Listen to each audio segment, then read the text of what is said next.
En ce qui concerne les énergies renouvelables, nous investissons aux côtés d'opérateurs de façon à améliorer le mix énergétique et aller vers une vision 2050 qui sera à 100% énergie renouvelable et j'espère qu'on y arrivera avant. À chaque fois, nous sommes actionnaires minoritaires aux côtés d'opérateurs et nous assurons la stabilité puis la bonne fin de ces projets. Et tout ça mobilise les équipes avec talent, énergie et efficacité.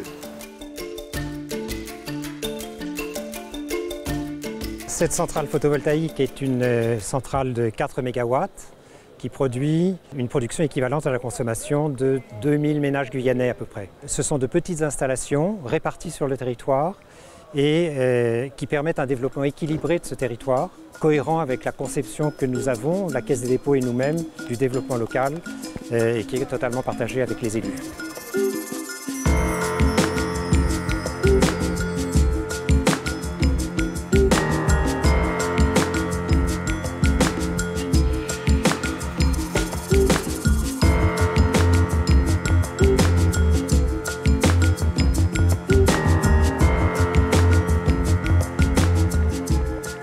Les ambitions énergétiques du territoire, elles sont d'abord avec une première étape dès l'an prochain, en 2020, d'attendre 50% d'énergie renouvelable, ce qui est très ambitieux puisque l'an dernier, en 2018, on était encore sur 21%.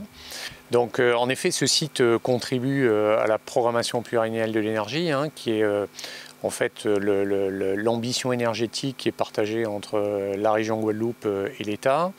Et donc évidemment on est dans un environnement caribéen avec des alizés sur lequel il y a des conditions très favorables au niveau du vent et un site comme celui-ci évidemment contribue fortement à la réalisation de l'ambition énergétique du territoire.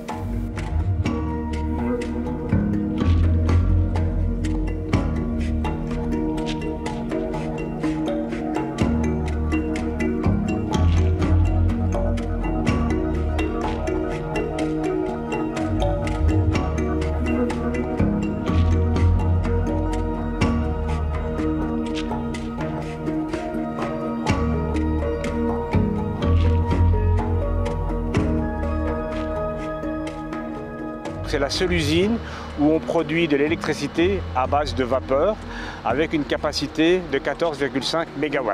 La centrale représente grosso modo 6% de la production électrique de l'île et nous sommes le premier site énergie verte de la Guadeloupe en fait, puisqu'aujourd'hui il y a le solaire, l'éolien, mais actuellement en termes de production d'électricité à base qui est totalement écologique en fait, c'est la géothermie bouillante, ce site qui est le premier producteur.